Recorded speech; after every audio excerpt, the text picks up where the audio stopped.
principles for a show in Missouri politics. This show, it isn't left versus right. It isn't red versus blue or Democrat versus Republican. Folks, it's the state versus you. And we are going to talk with a friend of mine, Addison Liberty Patrick, here in a minute. But first, folks, remember how many times I've said to you that politics goes to those who show up.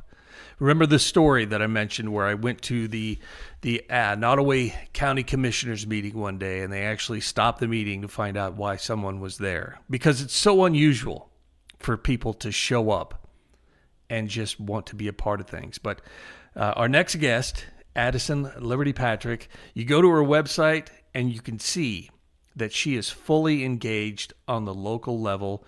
She serves as the region representative for the Libertarian Party in Florida, and she oversees 5 counties. She's got a proven track record of activating staff and volunteers for mission-driven work. She's passionate about liberty, and she's joining us now. Addison, thanks for being here.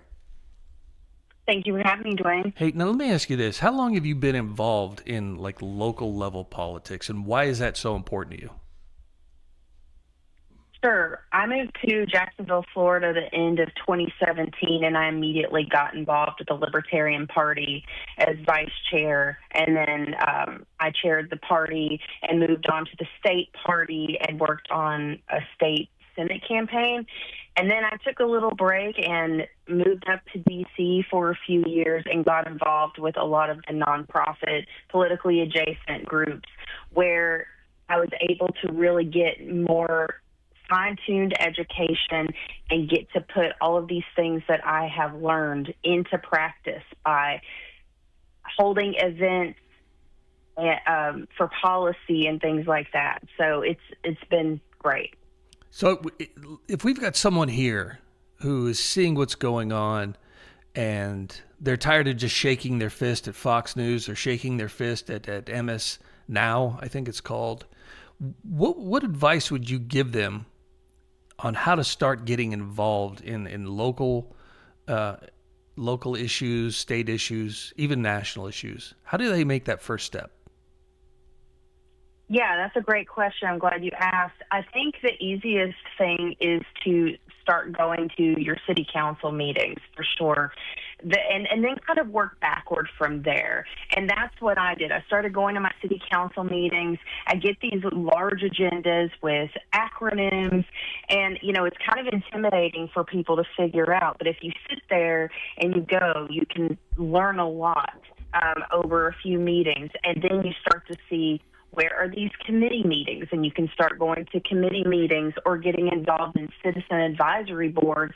And friends of mine in various states are members of these citizen advisory boards, and they actually do really, really great work in there because, unfortunately, by the time something comes to a vote at city council meetings, let's be real, those council members already have their minds made up, regardless of your public comment for the most part, unfortunately. Yeah, we've mentioned more than once that a lot of what you see is theater, and you're exactly right. When it gets to that point, they already know how they're going to vote.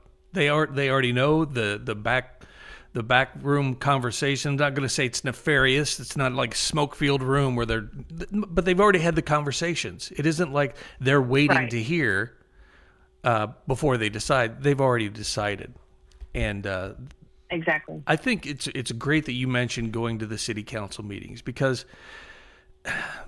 like we said, politics goes to those who show up, and the closer you can get to the local issues, the more impact you can have. I used to write a website, All American Blogger. It was a national focused website.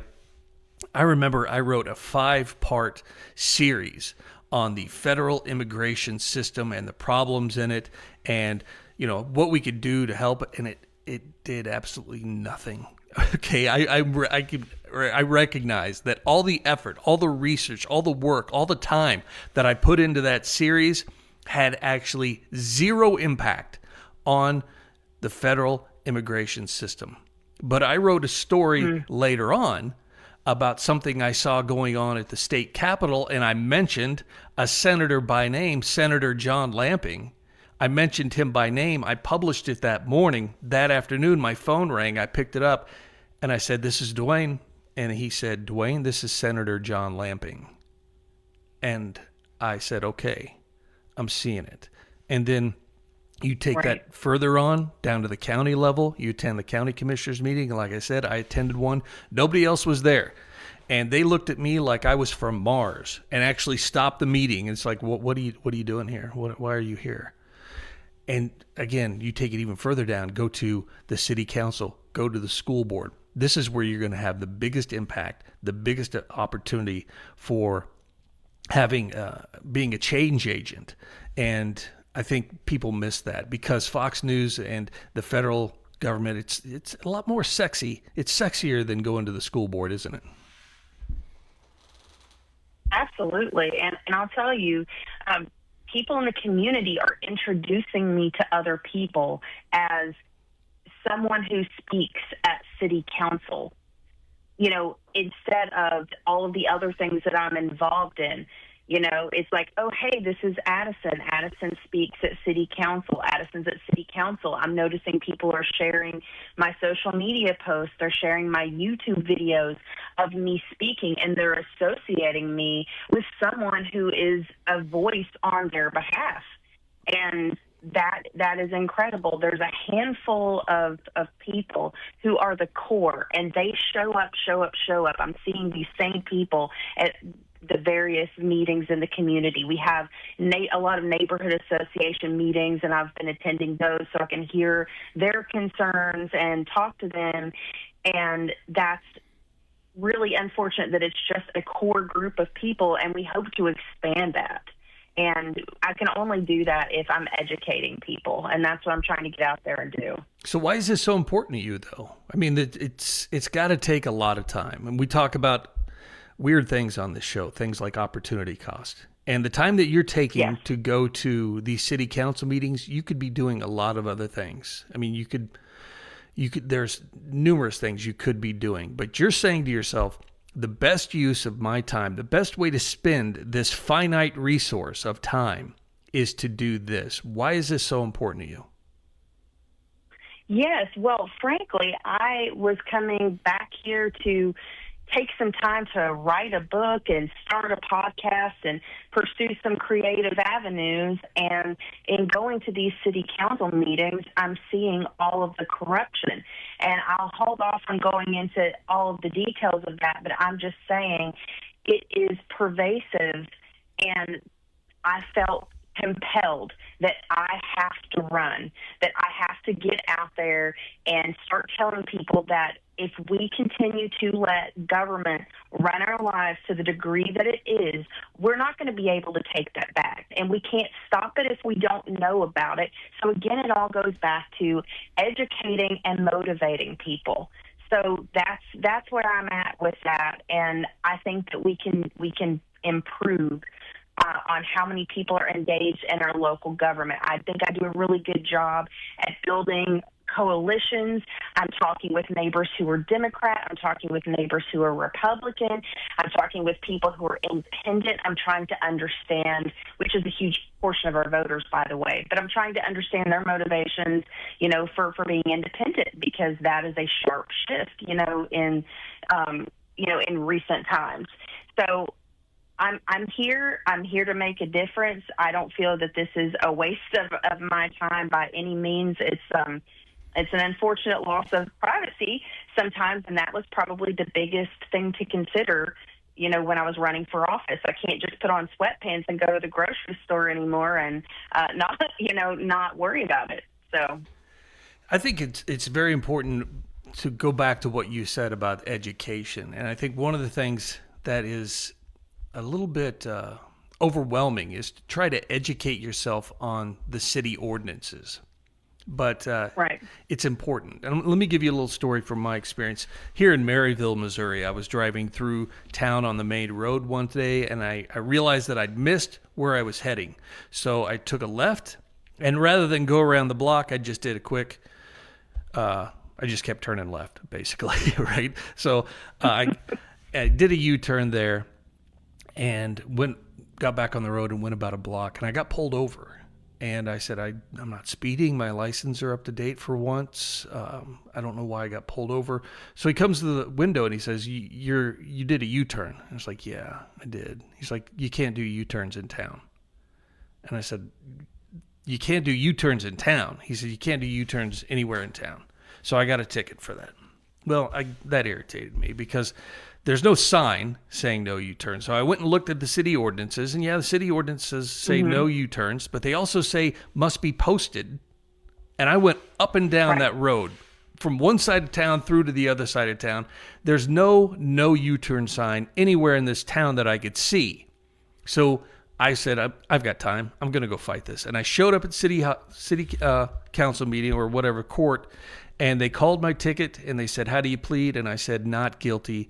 And the prosecutor just went, we dropped the charges. And I was like, oh, it's that simple, huh? Because I took the time. I mean, I don't know how much that fine would have been. It just irritated me. But what I wanted to talk to you about is, how did you go about learning it? And I did something the other day. I downloaded all of my town city ordinances and put them in ChatGPT. And it was like, give me things that are out of date here. Give me things that may have made sense in the 1800s but don't make sense today. Or are there any contradictions? What are you doing to learn this stuff? And how could the average person go about doing the same? Right. Well, back to just showing up, because people are telling me these things are of importance, right? Like, these are the things that they're working on. So that's kind of the priority that I started digging into things. And one of the things that is top of mind right now is this neighborhood bill of rights. We had one that was in 1995 created, and nobody is really following that. We have issues with neighbors feeling that there is overdevelopment and people are not listening to them. So kind of that's where I started digging into, and then it's just sprawled out from there. So just showing up and seeing what's going on, and then doing the research. I've learned so much by going to these meetings and hearing about it, and then going back and doing research on the back end. Yeah, and you're probably not the first person to show up at these things. What I've seen is when you show up, the people who have been coming for weeks and months and years are happy to see someone else who's interested, and they're more than willing to bestow upon you their years' worth of experience and knowledge. Definitely. And what I'm seeing is a lot of these community activists and organizers, again, across party lines. A lot of these people are older. A couple of these ladies at the meetings were in their 70s and 80s. And it's like, come on, people, if they can do this, we can do this too. We need to be helping. This is really important. I mean, they're protecting their neighborhoods. They know what's going on. And that is one of the biggest education pieces right now, is letting people know that as it currently stands, the government is only required to let you know that new development is coming in if you live within 350 feet of something. Wow. That's it. Incredible. Well, so people have had liquor stores put in their neighborhood, drive-through liquor stores, and they're finding out about it when the kids are coming home from school and they're walking by and letting them know that it's being built and things like that. But the main thing I think that you're saying is just show up.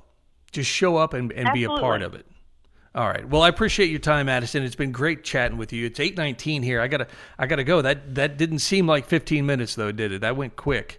No, it didn't. That was so fun. Thank you for having me, Duane. You bet. It's 8:20. This is the Duane Lester Show. We'll be right back.